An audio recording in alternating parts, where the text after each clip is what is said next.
9h, 10h30 sur Radio Espace Guidé, retrouvez les grandes gueules ou le débat citoyen sur la radio d'opinion. Savoir et comprendre l'actualité. Vous nous regardez à la télévision sur Espace TV du côté d'Nzéré Koré. Merci de le faire. Merci de votre fidélité. Les GG continuent donc ce vendredi. On s'intéresse d'un moment à l'autre à notre invité qui est déjà donc présent sur ce plateau, qui n'est autre que Monsieur Maxime Manimou.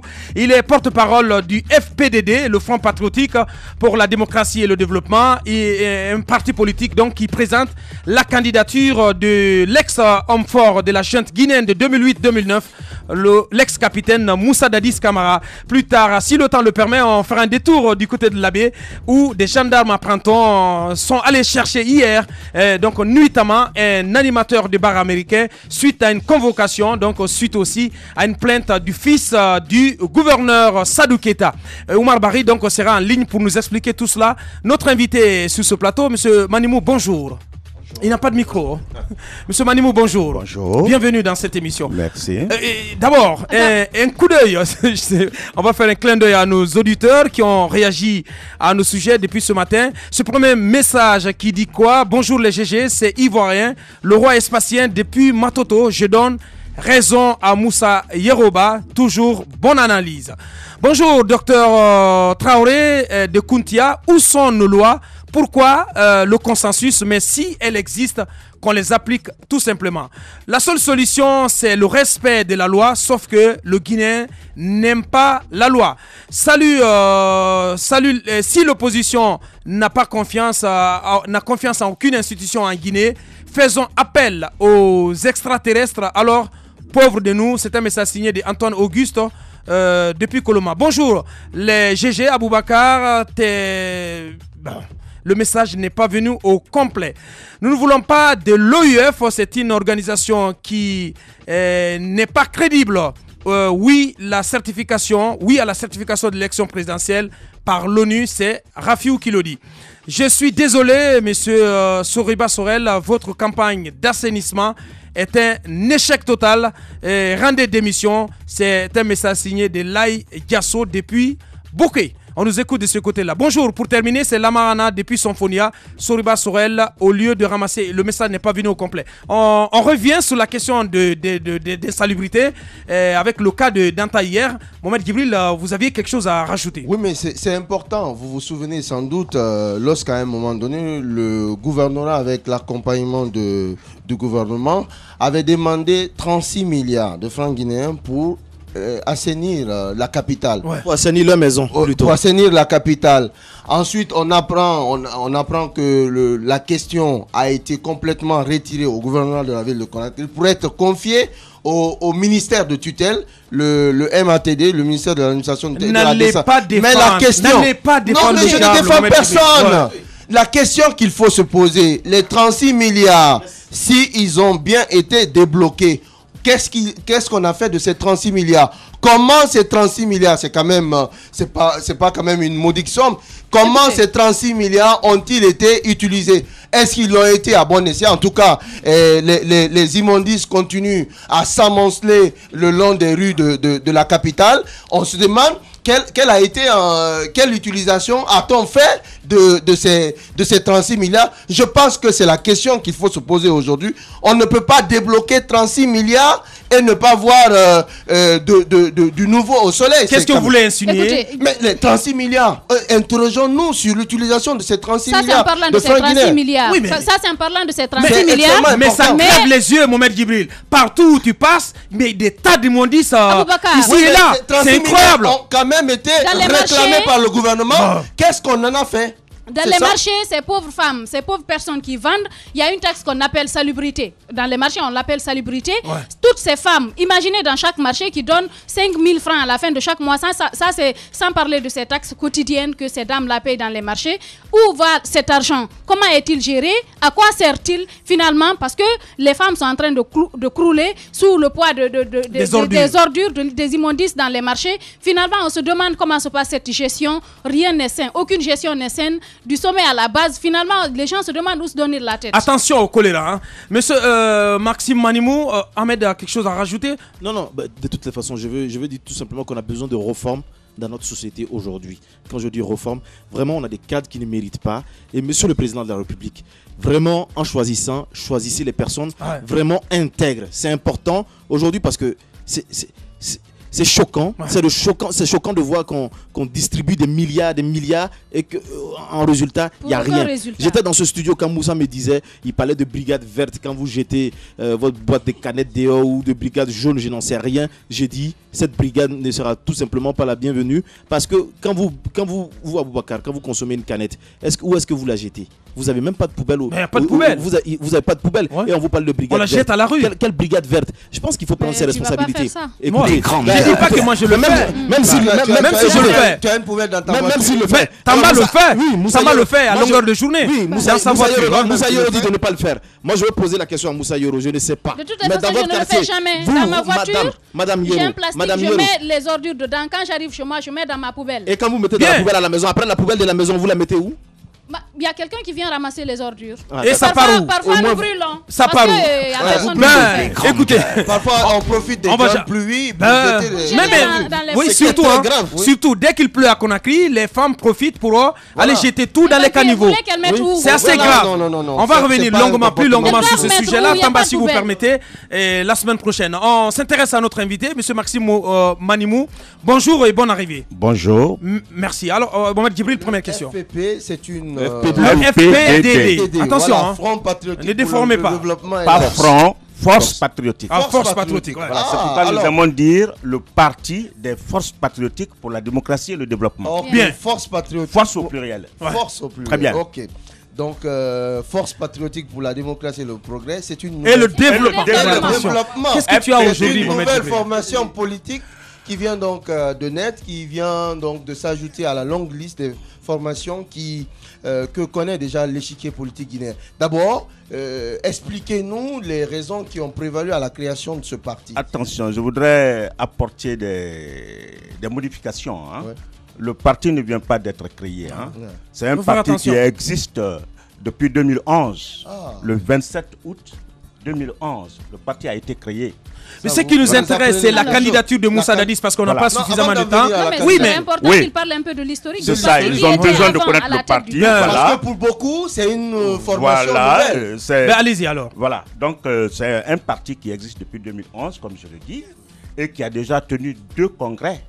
Le dernier en date du 3 mai 2011, congrès au cours duquel le président Moussa Dadis Camara a été élu à l'unanimité à la tête du parti. Le 3 mai 2011. Le 3 mai 2011. Okay. Lors du 2e congrès. 2015. En 2015.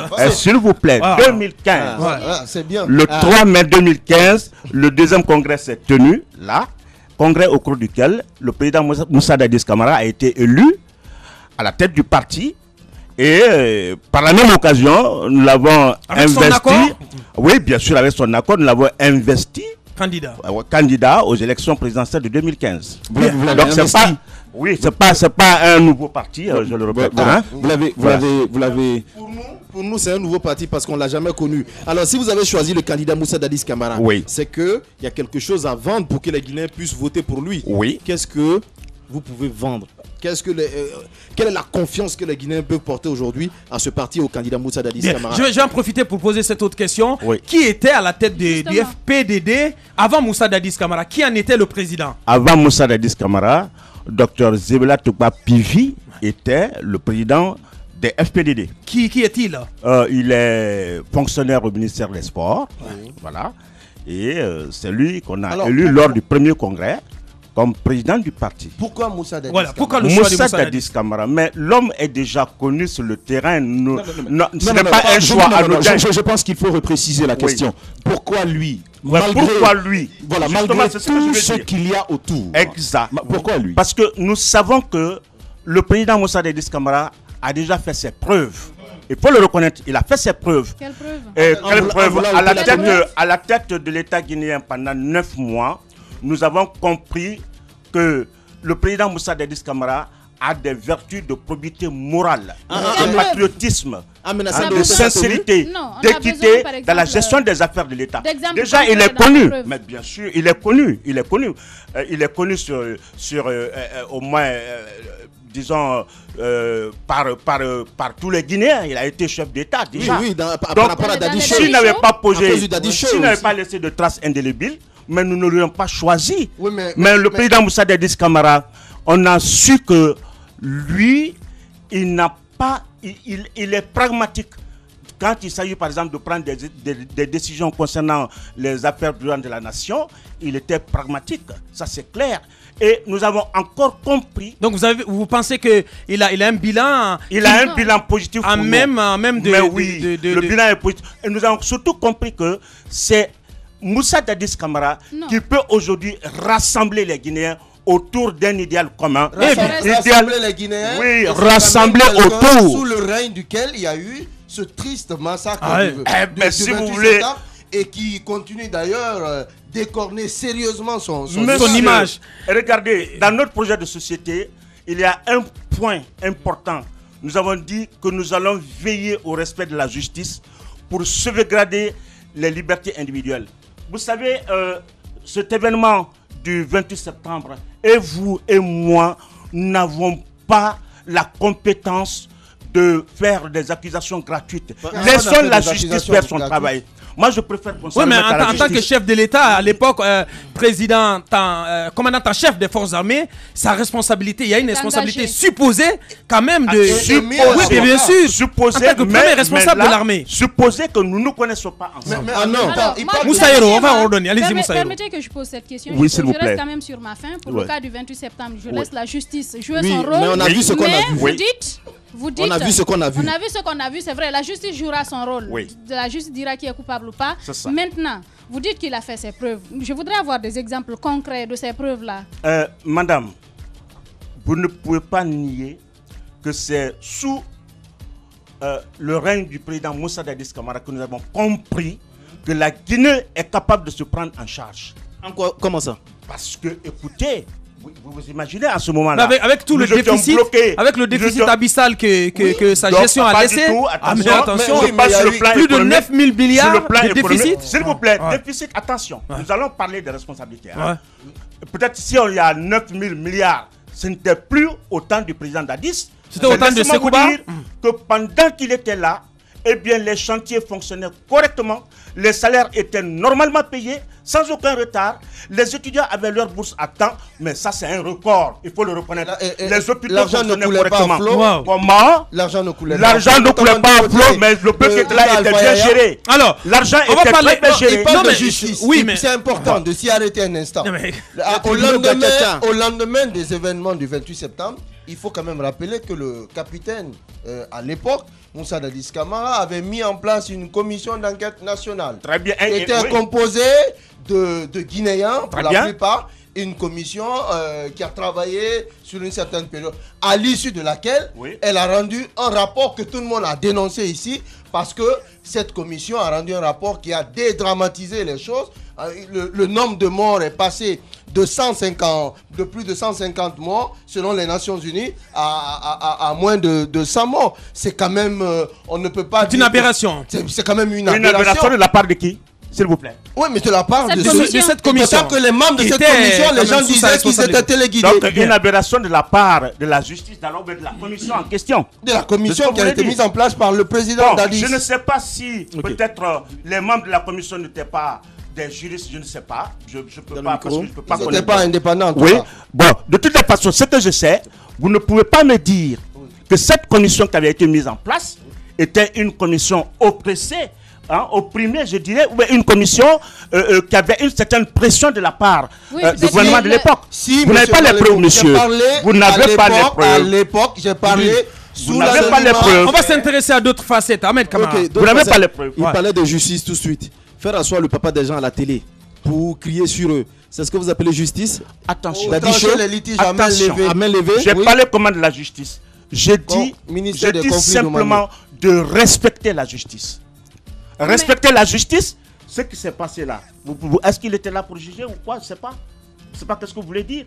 Mais quand je dis de respecter la justice, c'est que sur cet événement du 28 septembre, nous devons nous remettre tous à la justice qui a la seule compétence, qui est seule compétente pour nous éclaircir. Donc vous pensez aujourd'hui que rien ne s'oppose à la candidature de Moussa Dadis Camara? Pour moi, jusqu'à preuve de contraire, non, rien ne s'oppose parce que monsieur Moussa Dadis Camara n'a jamais été inculpé.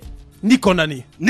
Bien. Donc, je ne vois pas qu'est-ce qui peut l'empêcher d'être candidat aux élections présidentielles. Le positionnement du FPDD finalement, allez-y. Non mais je vais continuer dans la même lancée. Direction, hein. On a écouté l'avocat de monsieur Moussa Dadis Camara qui menaçait de porter plainte contre une ONG de défense des droits de l'homme. La FIDH. Je crois que c'était la FIDH. Où en est-on avec ce dossier-là? Ce dossier, franchement, je ne le maîtrise pas. Vous savez, je dis qu'il faut respecter. Parlez dans le micro, s'il vous plaît. Parce que ce qui reste clair, lui, c'est un juriste, un avocat. Donc, il est compétent pour faire les démarches. Et quand il fait les démarches, il y a aussi les secrets du métier. Hein. Voilà, il n'est pas parce que les organisations de défense des droits de l'homme ont dit que la candidature de Moussa Dadis c'est une insulte aux victimes du 28 septembre. C'est pourquoi je dis de respecter le droit. Les défenseurs des droits de l'homme doivent respecter le droit. Ils sont les premiers à respecter le droit. Oui, mais apparemment, non, mais ils n'ont pas montré ici. Moi, je crois qu'on peut dire ça à quelqu'un qui est déjà inculpé. Bien, ce que je voudrais... Mais pourquoi dire que c'est une insulte alors que le président Moussa Dadis Camara n'est pas inculpé? Allez-y, Moussa Hiro, allez-y, Moussa Hiro. On ne peut pas dire que tout est noir, par exemple, quand le président Dadis était au pouvoir. Rien n'est jamais tout à fait sombre, il faut le dire. Mais vous ne craignez pas que quand le président Dadis, l'ancien président, je veux dire, que quand il vient... président Dadis. Bon. Écoutez, il a été président. Moi, je dis, non, quand il vient, imaginez, quand il viendra, par exemple, à la tête de ce pays, on a vu comment il gérait les choses alors. La justice, c'est comme s'il était juge et parti à la fois. C'est ce qui se passait en ce moment qu'on appelait le daddy show. Est-ce que vous ne craignez pas qu'il vienne ici, qu'il vienne inféoder tout, qu'il soit la seule personne qui dirige tout ce qui se passe dans ce pays? Vous ne craignez pas ça? Bon, à changer, ça veut dire que le passé n'était pas brillant. Moi, je ne peux pas dire ce qu'il a changé. Le passé était brillant, à votre avis? Il va peut-être améliorer ou renforcer, n'est-ce pas, ce qu'il avait du passé. C'est saute d'humeur, c'est prise de position, c'est contradiction. Nul n'est parfait, mon cher ami. Bien, on va ordonner. Nous continuons avec nos défauts, c'est vrai. Mais nul n'est parfait. Ce que je sais, c'est quand vous dites qu'il a changé. C'est comme si... Comme disait madame tout à l'heure, tout est au noir. Moi, je ne peux pas parler de changement, mais je peux parler certainement d'amélioration parce qu'on ne cesse pas de mieux faire. Même toute fonction que l'on accomplit, on est appelé à mieux faire, à améliorer. C'est ce que je peux dire. Mais ce qui reste clair, moi, je vous dis, et j'insiste encore, et vous et moi ne sommes pas juristes pour condamner à plus d'un titre le président Moussa Dadis Camara. Bien, allez-y, Tamba. Nous allons aller vers d'autres horizons finalement. S'il vous plaît. Monsieur Moussa Dadis Camara a supposé qu'il revienne. Il va devenir cette belle femme courtisée des grands partis de l'opposition. Où est-ce que pourrions-nous... Vous allez mettre le curseur. Justement, où est-ce que nous pourrions voir le FPDD? Est-ce que ce sera à la mouvance ou dans l'opposition? S'il vous plaît. Je crois que je l'affirmais tantôt sur une antenne de radio. Attention, ce parti, le FPDD, c'est un grand parti, un parti national, c'est vrai, et même international. Parce que c'est un parti qui n'est même pas connu sur le Oui, d'accord, mais on ne peut pas se faire connaître un seul jour, hein, mais on se fera connaître dans les meilleurs délais. Déjà, sa question est très pertinente, parce que il faut reconnaître qu'à l'arrivée de notre président Moussa Dadis Camara, nous serons courtisés sur le terrain. Hein. Quand est-ce ce retour? Vous savez que monsieur il a annoncé, vous serez informé de la date exacte. Ça, je ne vous laisserai pas sur votre faim. Je pourrais vous appeler pour donner l'information à Espace que le président sera là. Alors, laissez-moi vous dire, attention, rien ne s'oppose à son retour. Rien du tout. Laissez-moi vous dire que pour ça, vous avez demandé si sur le terrain, on va se rallier à tel. Ah non, mais écoutez, ça serait une honte pour nous de nous rallier à un parti dont on ignore peut-être les moralités. Non, une famille politique quand même. Une famille politique, d'accord. Ce que je sais, c'est que vous serez dans l'opposition ou dans la mouvance. Vu la situation politique actuelle de notre pays, nous sommes là, nous sommes dans l'opposition, je l'ai dit bien, une opposition constructive. C'est-à-dire, nous sommes centristes, hein. On n'est pas de la mouvance ni de l'opposition radicale. Hein. Nous venons et on aime à le dire, c'est le terrain qui commande le combat. Vous allez affirmer votre identité. Alors, bien sûr, nous allons affirmer une fois ici, parce que regardez, elle le disait tout à l'heure, tout n'est pas noir. Quel que soit le gouvernement, il y a toujours des moments où il n'explique que 2 minutes. On a vu des femmes de la forêt se mobiliser récemment pour réclamer le retour de Moussa Dadis. Et vous nous dites que rien ne s'oppose à son retour. Ça veut dire quelque part que tout n'est pas réglé. Non, monsieur, c'est juste de bonne guerre. C'est de bonne guerre. Vous savez, imaginez les femmes. Et puis ce que les femmes ont fait n'a rien à voir avec la politique. Hein. C'est que le président Moussa, c'est des femmes là qui ont une certaine affection pour le président Moussa Dadis Camara.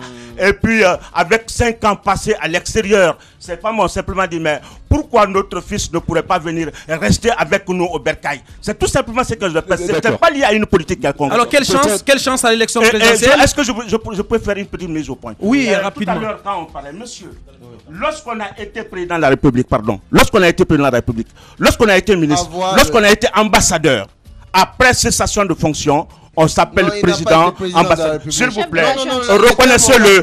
Il a eu un gouvernement qui a dirigé le pays. Reconnaissez-le. On ne peut plus. Reconnaissez-le. Toute dernière question. C'est vraiment dommage. Toute dernière question, allez-y, Tamba. Toute dernière question. Votre logo ressemble d'assez près à une pyramide, avec beaucoup de couleurs.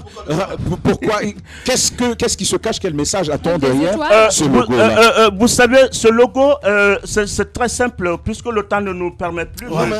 Rapidement, parce que nous, on ne comprend rien dedans. Oui. Et le logo est important. Le logo est très important. Oui, le logo est important. Le temps, même l'administration est presque une structure pyramidale, organisée hiérarchiquement. C'est un peu comme ça notre logo. Parce que nous avons envie de prendre le pays en main et le structurer de façon à ce que tout puisse marcher. On ne puisse pas oublier une seule couche. Bien, merci bien, monsieur Maxime Manimo. On s'excuse du côté de l'abbé. Malheureusement, le temps ne nous a pas permis d'aller donc de ce côté pour prendre le pouls de l'actualité qui a donc fait débat de ce côté-là avec cette convocation qui a été donc nuitamment adressée à un animateur de bar suite à une plainte du fils du gouverneur de région. On nous excuse donc à Oumar Bari. Merci donc à vous téléspectateurs qui nous regardez de ce côté, du côté de l'abbé. Et ça n'est terminé pour ce vendredi. Nous allons prolonger le débat d'ailleurs avec monsieur Maxime Manimou du côté de la télé dans cette émission Club de l'Actu que vous pourrez retrouver dimanche à 19h. Portez-vous bien. L'aventure reprend lundi avec le Turbo qui sera de retour. Au revoir.